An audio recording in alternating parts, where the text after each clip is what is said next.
Here I have a burst light collection in Illustrator.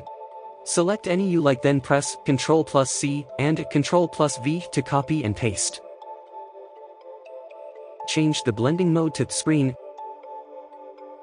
Make a copy and then add Gaussian blur.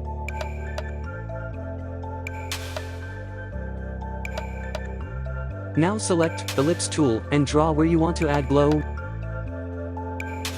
Remove the stroke and add Gaussian blur.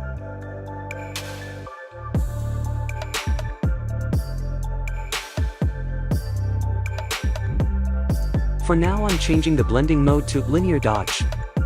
Add highlight and adjust according to your requirements. Add curves if needed. Here I've changed the ellipse shape's blending mode to color dodge.